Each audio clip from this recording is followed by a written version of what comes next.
Salut tout le monde, petite vidéo de motivation pour se motiver à réussir ses études, se motiver à réussir à l'école, se motiver à avoir des bonnes notes, en particulier en maths et en physique-chimie, puisque pour moi c'est les matières que j'enseigne, donc c'est de ça dont il retourne.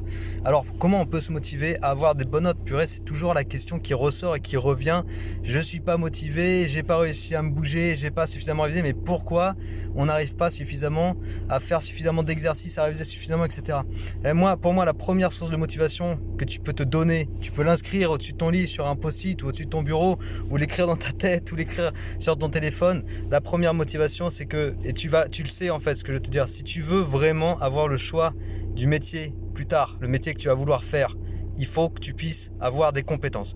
En fait, la motivation à réussir à l'école, finalement, il y a que 2-3 situations où tu pourrais te dire que tu peux te laisser le choix de ne pas réussir à l'école. La première situation, c'était déjà ultra riche et tu as une profusion d'argent à volonté. Dans ce cas-là, tu pourras toujours te former quand tu veux, comme tu veux, et tu n'es pas concerné par cette vidéo que je fais tout de suite. La deuxième possibilité, c'est si tu as un talent inné. Voilà, tu es talentueux dans un domaine particulier. Par exemple, tu es talentueux en natation. Et c'est un truc que tu kiffes et du coup tu pourras devenir un champion de natation parce que voilà, tu es talentueux et tu le travailles naturellement depuis X années. Ça, c'est une deuxième possibilité. Troisième possibilité, éventuellement, tu es quelqu'un plein de ressources. Ok, tu es quelqu'un vraiment plein de ressources qui apprend très facilement et très rapidement. Dans ce cas-là, même si tu foires tes études, tu pourras toujours apprendre facilement et rapidement dans plein de domaines et tu trouveras un domaine qui t'intéresse quand ce sera le moment de trouver un domaine qui t'intéresse. Mais si tu es dans aucune de ces cases-là, et personnellement, quand j'étais au lycée, et puis de la primaire jusqu'au lycée, j'étais pas dans ces cases-là. D'accord ? J'étais dans aucune de ces 3 cases. Et du coup, moi, je me disais, il faut que je réussisse mes études parce que je veux choisir mon métier et parce qu'au moment de choisir mon orientation professionnelle, donc après le lycée, je veux choisir exactement ce que j'aurais envie de choisir. Ok ? Et en particulier, moi, je voulais faire des sciences à l'époque, donc je voulais déjà être ingénieur. Hein. Au collège, j'avais déjà cette idée-là.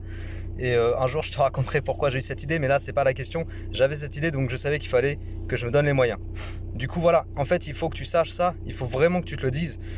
Des fois, en fait, cette vidéo, pour les plus jeunes qui vont la regarder, c'est vrai que des fois, cette question de se dire ouais, mais je vais devoir choisir un métier, il y a du monde sur le marché de l'emploi et tout, c'est pas une question qu'on a quand on est un peu trop jeune dans sa tête.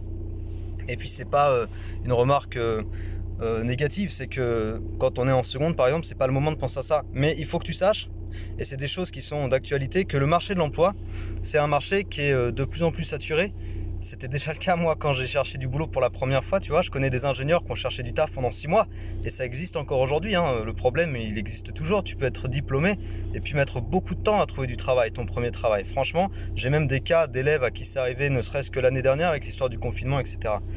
Donc, tu peux être diplômé et chercher de l'emploi et chercher du travail pendant longtemps. Et donc si tu n'es pas diplômé, c'est encore pire. Et en plus, le marché de l'emploi, il est de plus en plus bouché. Et en plus, avec l'évolution de l'actualité, tu vois bien qu'au niveau économique, il y a des choses qui ne vont pas, etc. Ça veut dire que ça va être de plus en plus difficile. Donc ça peut être une source de motivation, tu vois, pour arriver à faire suffisamment d'exercices, arriver à se coucher un peu plus tard le soir, arriver à se mettre un peu plus le coup de pied aux fesses. Ça peut être une source de motivation de se dire, c'est en train de devenir de plus en plus dur économiquement, donc je vais faire en sorte d'avoir ma carte à jouer. Parce que si tu n'as aucune carte à jouer, à un moment donné, quand tu chercheras du travail, tu prendras ce qui vient. Et en plus de ça, il faudra déjà qu'il y ait quelque chose qui vienne, tu vois, parce que si tu as beaucoup de monde, si tu as une pile de CV très très grande, peut-être que tu attendras longtemps avant que quelque chose se débloque pour toi. Ça, c'est vraiment une première source de motivation. Personnellement, je l'ai utilisé cette source de motivation. C'est-à-dire que dès le lycée, en fait, je me disais déjà, je veux pas être le meilleur parce que j'ai envie d'écraser les autres, je veux être le meilleur pour me libérer l'esprit et au moins j'aurai rien à regretter, tu vois. Quoi qu'il advienne, j'aurai fait mon maximum. C'est toujours ça, moi, que je dis aux élèves que j'accompagne, à ceux que je coach de façon plus personnelle, je dis toujours la même chose. Fais le maximum, comme ça, de toute façon, au pire, tu n'auras rien à regretter. Ok ? Tu comprends un peu l'état d'esprit ? C'est quoi, par exemple, faire le maximum ? Faire le maximum, imagine tu as un contrôle demain, ou bien la semaine prochaine, parce que là on est un petit peu, si on dit contrôle demain, c'est un petit peu à la dernière minute. Imagine tu as un contrôle la semaine prochaine, entre maintenant et la semaine prochaine, tu fais tous les jours, tu t'exerces et tu fais tes exercices de maths, hein, c'est un contrôle de maths. Comme ça, tu n'auras rien à regretter de ta note, tu auras fait le maximum. Mais ça, c'est un état d'esprit en continu, si tu veux. Quand tu vas en classe, il faut écouter, il faut lire un petit peu de temps en temps pour pouvoir avoir une bonne capacité d'expression et de compréhension, autant à l'oral qu'à l'écrit. Il faut s'exercer à faire des exposés, comme ça tu vas t'exercer à présenter des choses à l'oral, à l'écrit. Et en fait, ça, tout l'entraînement que tu fais tout de suite, comme ça tu n'auras rien à regretter plus tard. Imagine plus tard, tu sais pas t'exprimer quand tu fais un entretien d'embauche, ok, et qu'un jour tu détectes que ça c'est lié au fait que tu t'es jamais entraîné à t'exprimer. Bah peut-être que tu regretteras de ne pas avoir fait suffisamment d'exposés à l'école. Imagine tu te rends compte plus tard que tu sais pas bien t'exprimer et que tu fais plein de fautes à l'écrit quand tu donnes tu fais des lettres de motivation. Bah peut-être que tu te diras ah merde, j'aurais dû mieux travailler à l'école. Ok, et ben pour éviter d'avoir ces regrets plus tard, c'est maintenant que tu dois faire le travail. Tu comprends ce que je te dis? C'est ça un peu l'état d'esprit. Donc avoir sa motivation. La motivation, ça peut très bien être de comprendre que au niveau économique, on n'est pas dans des temps où tout va bien. Ok, c'est vraiment pas le cas. Et du coup, il faut que tu redoubles d'efforts pour pouvoir jouer ta carte. Et la deuxième motivation, du coup, c'est de te dire que tout ce que tu fais tout de suite, bah dans le pire des cas, fera que tu n'auras rien à regretter plus tard. Tu vois ce que je veux dire? Je ne sais pas si mon raisonnement est trop tordu, mais je pense qu'il est assez clair et raisonnable. Et après, évidemment, si tu te donnes suffisamment les moyens, bah, tu vas pouvoir envisager de faire le métier que tu veux, d'avoir le parcours professionnel que tu veux, d'avoir accès aux études que tu veux.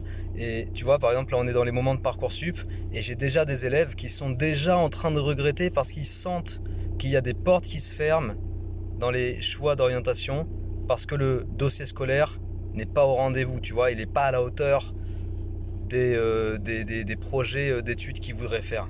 Il y en a qui sont déjà au moment de Parcoursup, c'est peut-être ton cas, t'en connais peut-être autour de toi, il y en a qui sont déjà au moment de Parcoursup de commencer à regretter. Alors imagine ce genre de regret en x10 quand tu as 25 ans, 30 ans et que tu fais pas le métier que tu veux, que le matin tu te lèves pour faire un truc que tu n'aimes pas faire, que le soir tu te couches et tu sais que le lendemain tu vas retourner faire un truc que tu n'aimes pas faire. Tu sais, juste pour mon histoire personnelle, à un moment donné l'ingénierie ça me plaisait plus, d'accord ? Au bout de 3 ans en fait. L'ingénierie ça me plaisait plus d'être sans arrêt devant mon PC à faire de la modélisation numérique d'écoulement, mécanique des fluides et tout. C'était cool au début, mais à un moment donné j'en ai eu ma claque, j'avais plus envie de faire ça. Si j'avais pas eu la capacité de donner des cours, bah j'aurais jamais pu changer mon orientation aussi facilement. Parce que quand j'ai décidé de changer d'orientation, moi j'ai arrêté mon CDI et j'ai démarré un projet personnel qui me concernait vraiment à mon niveau personnel, un truc qui me tenait à cœur, un truc que j'aimais faire, et j'ai pu le faire parce que au fur et à mesure des années, je me suis donné les moyens, tu vois. J'avais donc une carte à jouer, ok ? Et donc, j'étais pas obligé d'aller tous les matins faire un travail que j'aimais plus. Je pouvais décider d'arrêter et de démarrer autre chose. Et ben, pour avoir ces choix qui sont des choix précieux, ça c'est un vrai trésor. Pour avoir ces choix-là, il faut que tu aies des compétences. Et pour avoir des compétences, et ben, il faut que tu te donnes les moyens de faire un tas de choses tout au long de ta journée. Le temps que tu en as la possibilité, donc d'apprendre, de découvrir, de développer ton art, de développer ton talent si tu as un talent. Ok, c'est toutes ces choses-là qu'il faut faire au quotidien, toute ta semaine, tous les mois et toute l'année. Voilà, donc sur ces mots positifs, j'espère que ce petit message de motivation t'a plu. Et puis n'hésite pas à regarder la vidéo que j'ai fait sur la lecture parce que c'est un thème très important. Je te mets cette vidéo au-dessus de ma tête.